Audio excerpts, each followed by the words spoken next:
साथियों नमस्कार।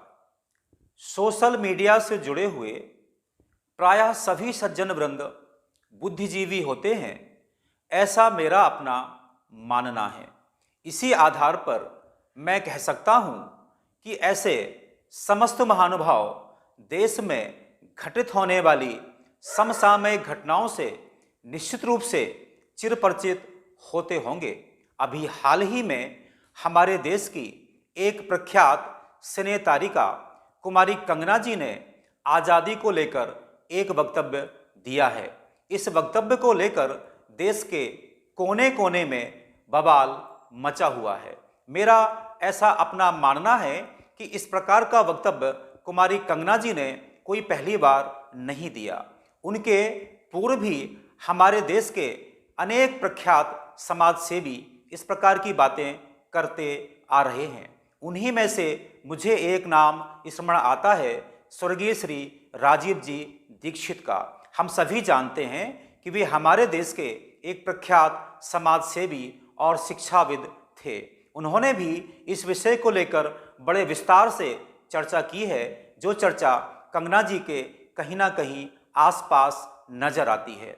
हमारे देश के एक और प्रख्यात समाजसेवी और बुद्धिजीवी हैं सैयद रिजवान। उन्होंने भी अपना एक वीडियो सोशल मीडिया पर डाला है और बड़े विस्तार पूर्वक इस विषय को लेकर उठाया है।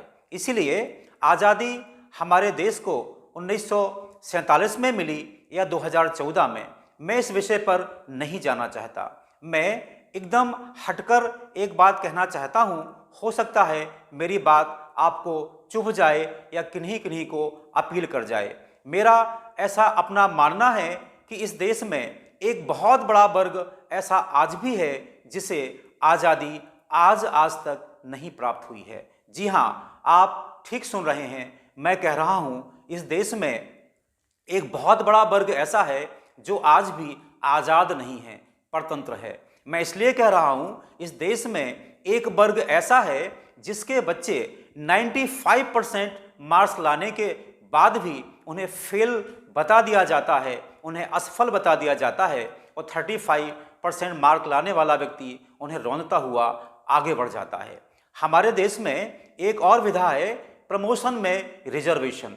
वहाँ पर एक जूनियर मोस्ट एक सीनियर मोस्ट को रौंदता हुआ आगे बढ़ जाता है और उसके सिर पर बैठकर शासन करने लगता है। हमारे देश में एक और कानून अभी जो वर्तमान सरकार है उसने बनाया है, वो है SC/ST एक्ट। यदि कोई SC और ST का व्यक्ति यदि कोतवाली चला जाता है और सामान्य वर्ग के किसी व्यक्ति की झूठी शिकायत ही कर देता है कि उसने उनके साथ अभद्रता की है, तो उसे सीधी जेल हो जाती है। कितना दुर्भाग्य है कि हमारे देश में मर्डर करने वाले की तो जमानत होना संभव है, किंतु SC/ST एक्ट जो कि झूठा लगा है, इसके बाद भी उसमें कोई जमानत का प्रावधान नहीं है, कोई विवेचना का प्रावधान नहीं है। अब आप ही बताइए, इसमें एक बात और आगे है, यदि जिस पर झूठा मुकदमा लगाया गया है, यदि वह जब दोष मुक्त हो जाए और वह चाहे कि उस पर मानहानि का मुकदमा करे, तो वह ऐसा नहीं कर सकता है। अब आप बताइए, जिन बातों को लेकर मैं ये बात कह रहा हूँ कि 95% मार्क्स लाने वाला 35% मार्क के सामने रौंद दिया जाता है, एक जूनियर मोस्ट एक सीनियर मोस्ट को रौंदता हुआ आगे बढ़ जाता है, एक निर्दोष व्यक्ति SC/ST एक्ट के माध्यम से जेल में पहुंच जाता है। यदि इसे आज़ादी कहेंगे तो मुझे बड़ा अफसोस है, यह आज़ादी नहीं है। मुझे बड़े दुख के साथ कहना पड़ता है, हमारे देश से हजारों हजार प्रतिभाएं पलायन करके विदेशों को प्रतिवर्ष जा रही हैं, और जिन्हें हमारे देश में पेट पालने लायक भी जॉब मिलना संभव नहीं है, वह विदेशों में जाकर सुंदर पिचई और इंदिरा नूरी बन जाते हैं। अब लोग कुछ कहते हैं कि हमारे ऊपर गुलामी के कालखंड में बहुत सारी जातियां हुई हैं, तो उनके लिए मैं यहाँ पर बोलना चाहता हूँ कि हम सबका ऐसा मानना है कि इस देश में 1000 वर्ष तक मुगलों ने शासन किया या मुसलमानों ने शासन किया, और 200 वर्ष तक अंग्रेजों ने।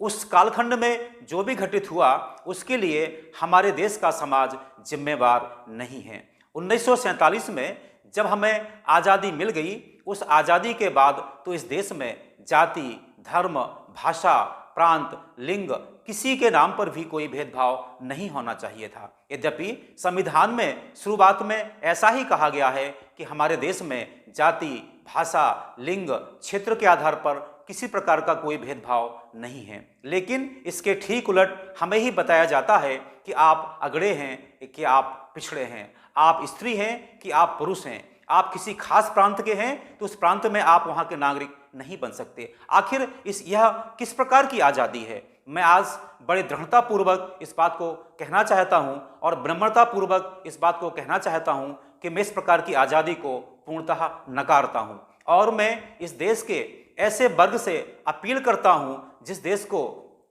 जो पूरा का पूरा वर्ग इस देश को अपनी जन्मभूमि, अपनी कर्मभूमि, अपनी पितृभूमि मानता है, उस सबसे मेरा आग्रह है कि यदि यह समाज नहीं जागा तो आज जो हमारे देश में जो शासक वर्ग है, यह वही शासक वर्ग है जो आज भी फूट डालो शासन करो की नीति को आगे बढ़ाता हुआ जा रहा है। यदि हमने इनकी इस नीति को नहीं रोका तो हमारा देश छिन्न भिन्न हो जाएगा, हमारा देश बहुत जल्दी पुनः पराभव की ओर पहुंच जाएगा। इसलिए मेरा ऐसा मानना है कि आज भी इस देश का ऐसा बहुत बड़ा वर्ग है जो जिसे आज़ादी नहीं मिली है। यदि वह सारा का सारा वर्ग ऐसा अनुभव करता है जैसा अनुभव मैं कर रहा हूं, तो उसे चाहिए कि मेरे इस वक्तव्य को वह आगे तक बढ़ाएं, इसे बहुत आगे तक बढ़ाएं, ताकि देश का जो बहुत बड़ा वर्ग जो सोया हुआ है, जिसे ये पता ही नहीं है कि हम आज़ाद हैं, कि हम परतंत्र हैं, वह जागें, उठें और आगे बढ़ें। मैं इसी निवेदन के साथ अपनी बात को पूरा करता हूँ। ओम शांति इति।